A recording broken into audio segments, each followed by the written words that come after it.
Well, more than 3 million students in America need their parents' permission to get Advil from the school nurse, but not to change their name and pronouns to match the opposite gender. That's according to a report by the Defense of Freedom Institute. So the study says that 8 of the nation's 20 largest school districts allows gender identity changes, but not over-the-counter medication to be dispensed by a school employee without parental consent.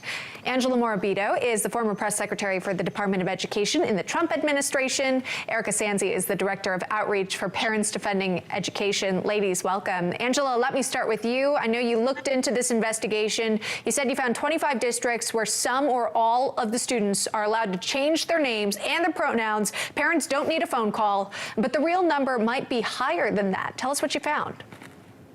I found that more than 3 million American students attend school in districts that allow them to socially transition their gender at school without parental consent. But just as you mentioned, they can't take a Tylenol from the school nurse unless mom and dad signs off. And all of this speaks to just a huge erosion of parental rights in this country. If a tummy ache merits a phone call home, and I believe it does, if a decision that small requires parental involvement and consent, the only reason to shut parents out of the conversation about something as huge as gender is because they are trying to force an ideology on children that runs against the parents' beliefs. Yeah, as many parents have said about this, and even lawmakers, those in some school systems speaking out at school board meetings, etc. Erika, in this report, it's written here that, quote, these policies imply that children who are not yet mature enough to decide when they need an aspirin are mature enough to decide whether to go through the school day as male, female, or something else entirely, unquote. Your thoughts, Erika? Yeah, this is totally incoherent.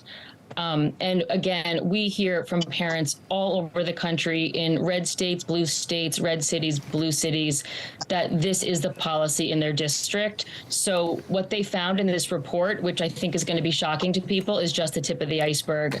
In the state where I live, the guidance that comes down from the state level tells schools that they need to deceive parents about the gender identity of their child unless the student gives permission to the school officials to speak to their parents about it. Wow. Completely really, upside down. Yeah, really shocking what you're alleging here.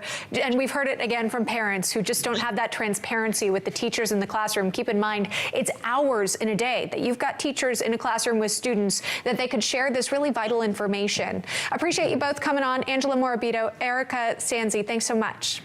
Thank you. Thanks for having us.